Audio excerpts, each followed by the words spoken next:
You're seeing Yes. going into the fourth quarter. Yeah, got to go back to the reviews abuse. I know we talked about this a bit last time, but this time I've got very, very specific info and advice. Last time we spoke, which wasn't, that maybe the beginning of the summer or spring, but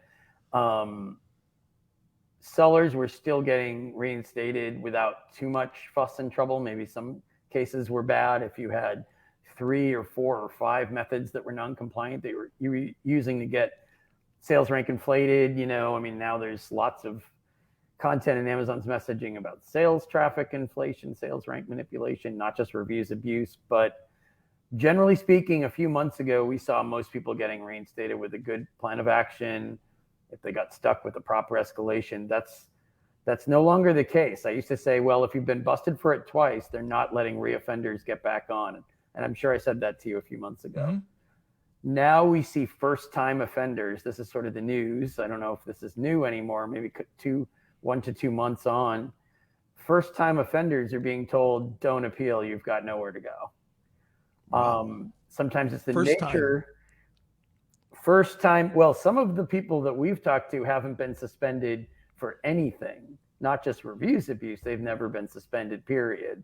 So for those people to be told there's no appeals path, even though they're getting all these messages from Amazon telling them how to appeal, and even though they call into account health reps and talk about how to write a plan of action all day long and getting all these different pointers and opinions, there's a giant disconnect between the teams that are final wording or closing those appeals in terms of future appeals, won't be read, won't be responded to.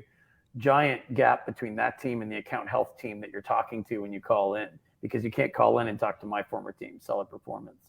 They're a closed door, but they give you account health reps as kind of a go-between.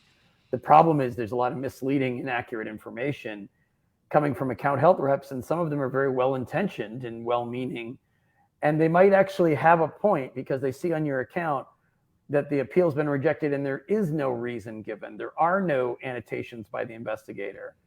But the rep at account health isn't quite understanding. It's crazy that you might have to explain this to them. They should know. It's kind of crazy that they don't understand that there's no annotations because the investigator thought that you're done, that there's no point reading your appeal, and they didn't need to document why they weren't reading your appeal, and they just resolved your appeal message contact and moved on.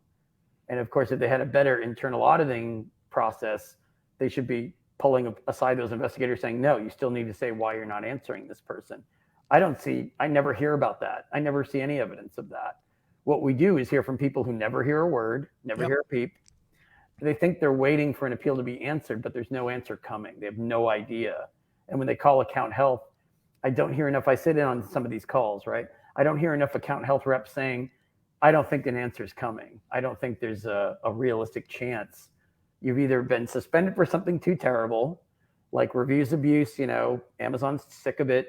They've warned everyone publicly, privately, whatever, and people still do it. So they're just tired of code of conduct violations. So that's the reason. Or you've appealed too many times with a subpar POA. And the account health reps are stringing you along with false hope. And I don't think sellers should have to sit and listen to that. So reviews abuse, there are some first-time offenders that are being busted and they're having an extremely difficult time getting back. So I want to talk about this because there's so many people that I'm not asking for reviews, but there's ways that you don't have to ask, but it's still manipulated.